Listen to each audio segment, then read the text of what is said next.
Hi, I'm Mike Steven and this is Gear Up. Today we're going to talk about ski poles. Ski poles are often the thing at the very end of the ski package that people just go, oh, just get me a set of poles. I just need something with a point on it and a grip. And I'm here to tell you that there are differences in ski poles, and there are some really nice features that'll make a difference in your skiing if you choose different types of poles.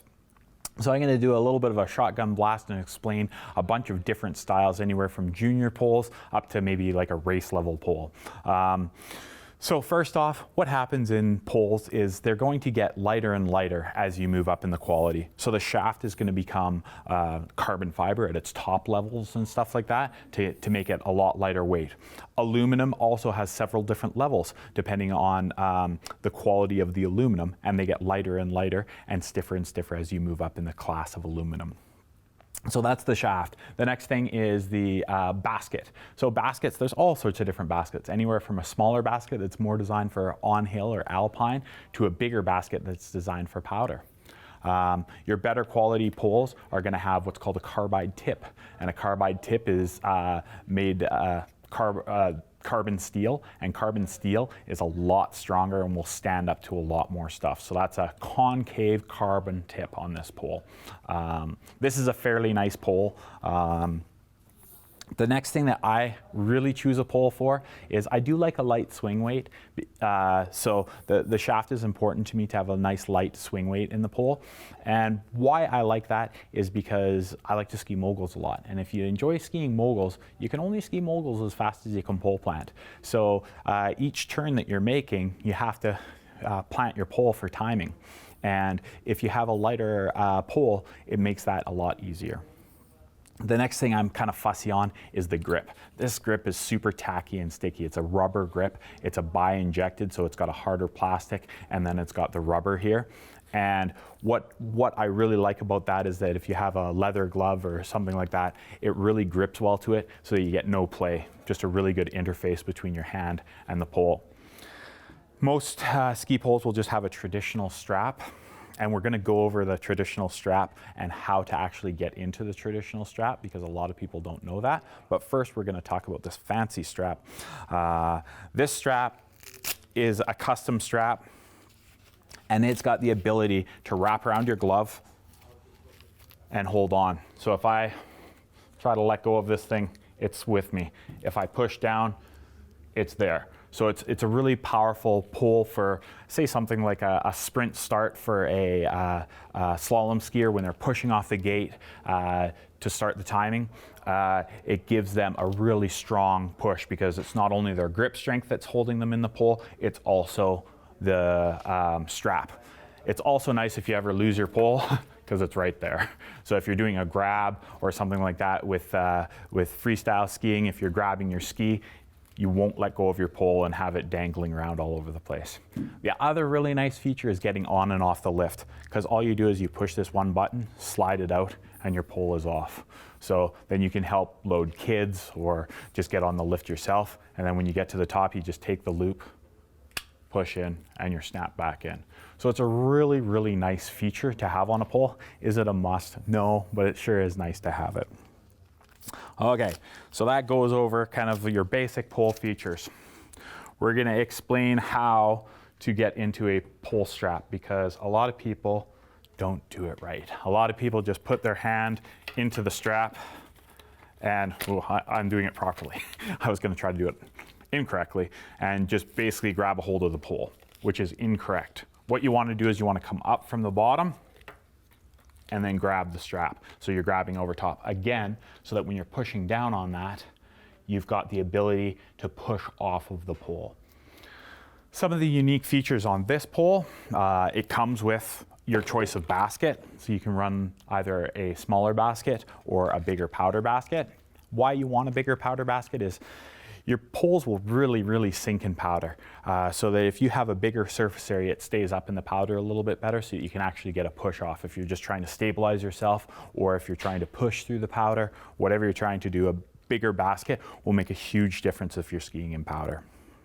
The reason why all poles don't come with a big basket is because a smaller basket is designed for pole planting on the groomed, and the bigger your basket, as the pole rolls over off the surface area, the bigger basket will knock the tip out.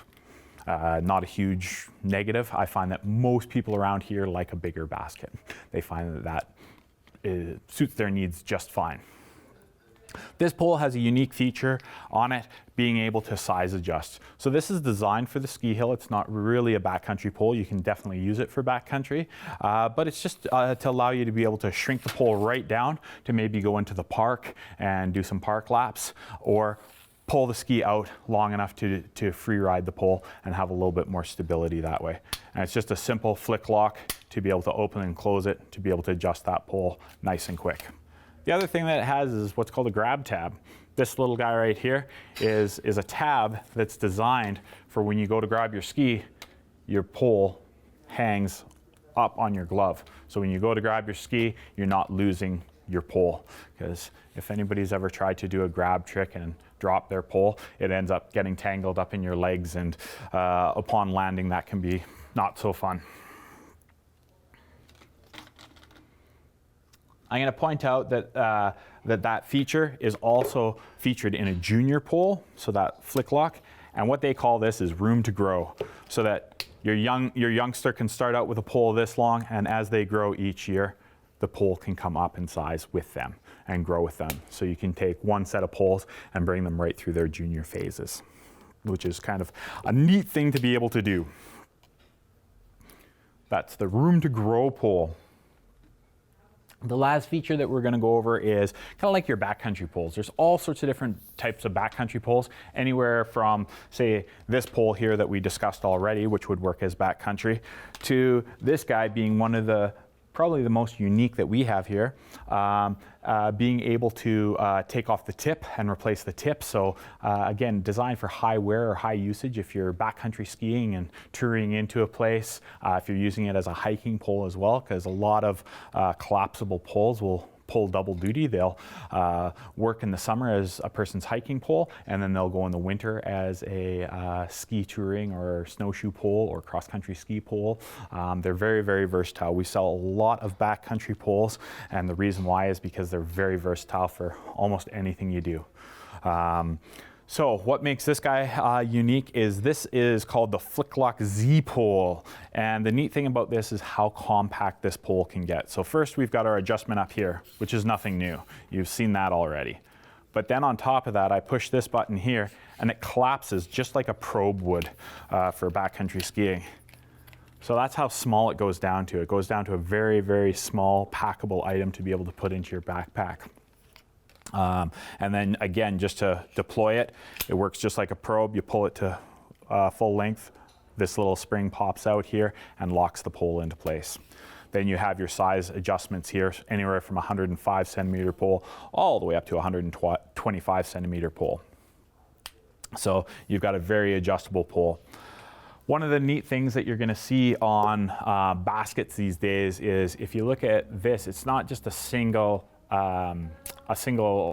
notch here. There's multiple notches, and it's actually screwed so that you can actually thread the pole on. It screws on.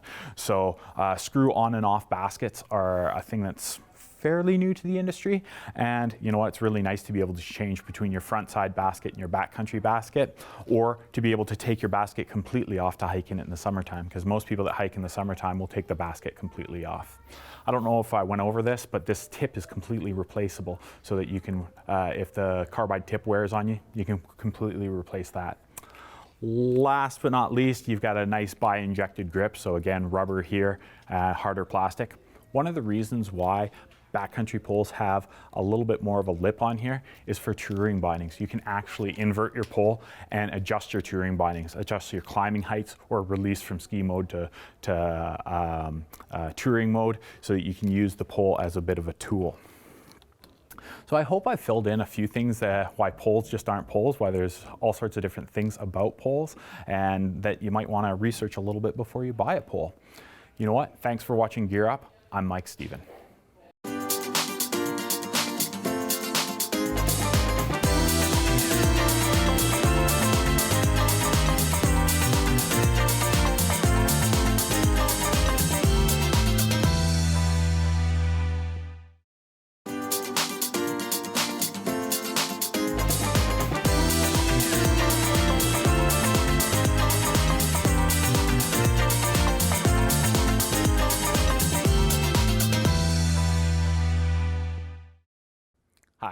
I'm Mike Stephen, and this is Gear Up.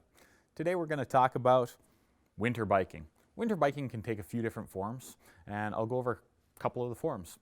It's winter in Canada, and of course we're going to bike. So what kind of biking are we going to do? There's the people out there that definitely are winter bike enthusiasts. They're probably going to be riding what's called a fat bike, which is an example of it here right in front of me.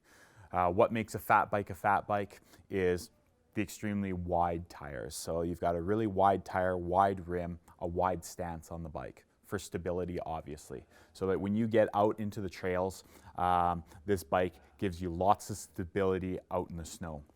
A misconception about these fat bikes are that they can go through deep snow. They're not designed to go through deep snow. They're designed to go over packed snow. So a snowshoe trail, there's groomers nowadays that actually pack the bike trails depending on where you are. And you get these cool little trails through the forest, and away you go. You can bike ride just like you would in the summertime on these winter trails. Some of the things that are also different about winter biking is obviously what you're going to wear. You're going to wear something a lot warmer, but not as warm as you might think. Because biking is a high output sport, you're putting out a lot of energy, you would dress very similarly to how you'd dress for a cross-country ski. So you'd want to be wearing light enough gear that as your body builds up some heat, you don't want to be having to peel off layers and sweating and getting cold from building up too much heat. So fat bikes are becoming more and more popular, but there's the other side of the equation that might be your commuter. Somebody that wants to ride their bike to and from work all season long, or wants to ride around town to pick up groceries and kind of do the green option of riding their bike all season long. So one of the things that those people will have is, because they're going to run into ice a little bit more, because on the pavement you're going to get freeze thaw, is going to be a studded tire. So you're going to see some of those commuters definitely running a studded tire. So it's rubber with, and you can see this tire is covered in studs, just a ton of studs throughout the tire to give you grip on ice.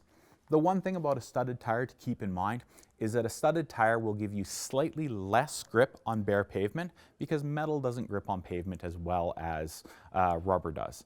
But it gives you a very happy compromise of that pavement that's covered in hard compact snow, ice, and bare pavement. It gives you a good compromise to give you good stability out there while you're commuting. Other than that, really, you can use your everyday bike. What I used to do personally in the wintertime is I used to actually just have like a cheapy bike. Just a bike that I didn't care about very much for the winter commuting, for the simple fact that the road, the stuff that they put on the roads, like the salts and stuff like that, are really hard on the drivetrain and really hard on the components of the bike. So I didn't want to ride my really nice summertime bike in those winter conditions. So a lot of people that do commute in the wintertime are probably going to use a bike that's maybe their old bike or a beater bike. That way the components aren't as expensive to change. You can put inexpensive components and chains on them, because you're not going to wear them out due to too many kilometers. You're going to wear them due to the salt and the damage of that kind of stuff. So realistically, whether you're commuting on a bike in the wintertime or if you're on a fat tire bike, it's nice to get out there and get some exercise in the winter, because there's a limited number of things to do in the winter. Hope that demystifies a little bit about winter cycling for you. I'm Mike Stephen, and this is Gear Up.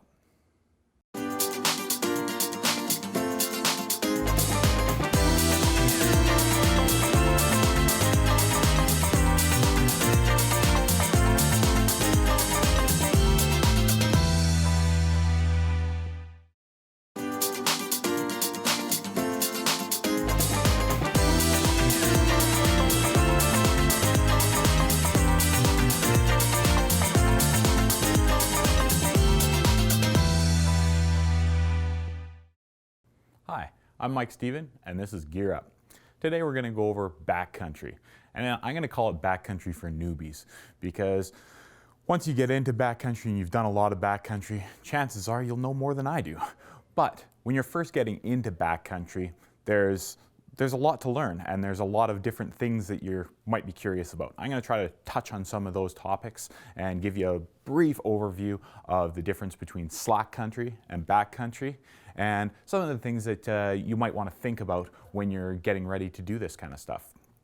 So first off, we'll talk about probably the most key thing, which is the bindings that make alpine skiing, which is riding a chairlift, comparatively to slack country or backcountry, which is self-propelled or self-powered. So the bindings are what make that possible. And basically, this is one of the simpler backcountry bindings, and it's got the ability to obviously ride down the hill just like a regular alpine binding. Where the big difference is it's got the ability to ascend the mountain. So what you do is you release it and you engage the tour mode. So you're able to walk, this is the binding sitting on the ski, and you're able to walk up a slope or hike up a slope with your skis on, giving you the flotation. Underneath your ski, there's a material called skin material. You put a skin on, that gives grip, and you climb up to the top of the area that you want to ski. You do all your correct safety protocol, lock your binding in, step in, and you get a run of fairly untouched powder, probably a lot less touched powder than the Alpine Resort would offer. So a key piece of it is the binding. The bindings come in many different forms. This is just a standard like kick entry binding versus what are called tech bindings. Tech bindings are designed to work with tech toes. So if you ever see a ski boot with this kind of toe on it, you're going to realize that that's a tech binding, or this boot is designed to work with a tech binding. Tech bindings are much lighter, so they're more for the backcountry enthusiast, maybe not the slack country person, maybe more towards the backcountry person. So with this boot, what you're going to notice out of it is extremely lightweight. It's got the ability to tour as well. So just like the binding flips into a touring mode, the boot also does the same thing. By raising this lever on the back, it allows this upper cuff to walk. And basically, a downhill boot is locked in a position like that so that you can't walk in the boot. It makes it very difficult. You'll notice that if you walk in an alpine boot, you're kind of doing a caveman walk with your knees slightly bent, and you're kind of trudging along.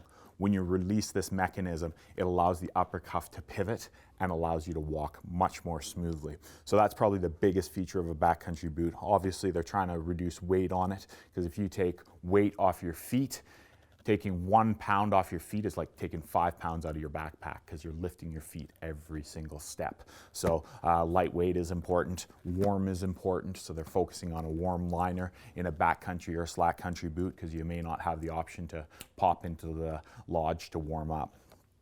So those are some of the big differences on a backcountry boot.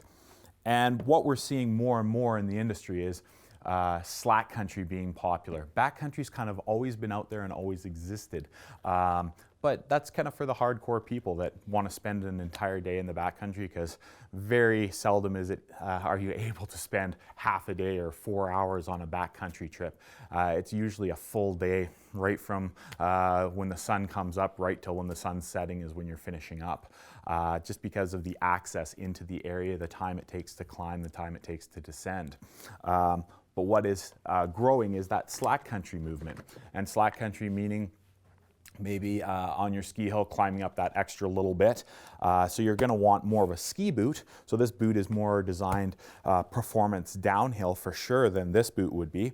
But it still has that tour mode in it to allow you to be able to walk. So there's all sorts of different styles of boots, anywhere from a very hardcore backcountry boot to a boot that would be the person that said, you know what, I'm going to do a little bit of slack country, the odd day of backcountry, but I want my boot primarily to be designed for in the resort, and I want it to be a little bit more powerful, because that's the difference between a backcountry boot and an on-hill boot. Is a backcountry boot is going to be light, it's going to have all these features that cater towards backcountry, whereas an on-hill boot is going to be a little bit more powerful, a little bit more of a driver boot to be able to drive those skis and power those skis, because it's built for going down and going down for the most part. So we've talked about bindings, we've talked about boots. The skis out there, you know what? Skis have gotten lighter and lighter. So the skis that people are using in the backcountry and on the hill are virtually the same. So there's not a lot of confusion there. As long as you're in a soft snow ski that floats well in the powder, you're probably going to have a good time in the backcountry.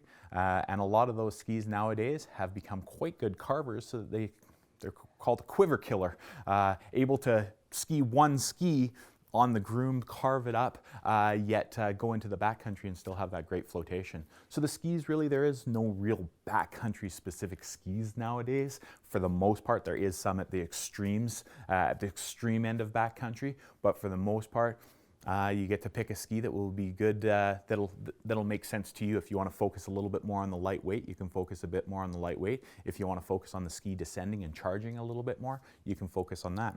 So now that we've gone over binding, boot, ski, pole is another thing that's a little bit different. So in a pole, a backcountry pole, it's nice to have an adjustable pole. So this pole is adjustable so that you can lengthen it for the ascent. So treat it a little bit like cross-country skiing, the ascent. You use a little bit longer pole, able to use your upper body and push yourself up the mountain, not just with your legs, but use your upper body and your arms to help propel yourself up the mountain. It just makes your energy reserves last a little bit longer, and it's a little bit more comfortable. Then being able to drop the pole down to descent height, which is usually a much shorter height, get your front over top of the skis and get you in that aggressive ski position. Another kind of feature that's common on backcountry poles is removable straps. So you can take the straps off. See if I can do it here. There you go. So you can take the straps off. One of the things as you get into avalanche training that you're going to learn is that any piece of equipment tied to you in an avalanche becomes an anchor. So a lot of backcountry enthusiasts won't use a strap. They'll just freehand the pole. If they crash or if an avalanche hits them, they lose their pole and it doesn't become an anchor pulling them down in the avalanche. And the last piece of things that I'm going to go over is your safety equipment. I'm not going to go really in depth on it simply because there's so much to learn about the safety equipment. But the three major pieces that you need, there is your avalanche shovel, your avalanche probe, and your avalanche beacon. I've got a probe and a shovel here just to show you. A beacon looks like a little cell phone is what it looks like in essence. But your avalanche shovel, which is it can be broken down and put into a pack easily, and a probe. Each one of these pieces serves like an essential purpose in recovering a friend that's buried in an avalanche. So you must have all three pieces, and you must know how to use these three pieces. So again, that's where I'm going to reinforce. Take an avalanche course, get some knowledge of the backcountry, the area that you're in. Go with a person that is more experienced and knows the terrain in the area. If you want to do this sport for a long time, safety should be your primary concern. Getting turns and getting all that fun stuff, yeah, that's important and it's a good time out there, but safety is your primary concern if you want to stay in the sport for the long haul. You know what? I think that wraps up a quick little session on backcountry for newbies. This has been Gear Up, and I'm Mike Stephen.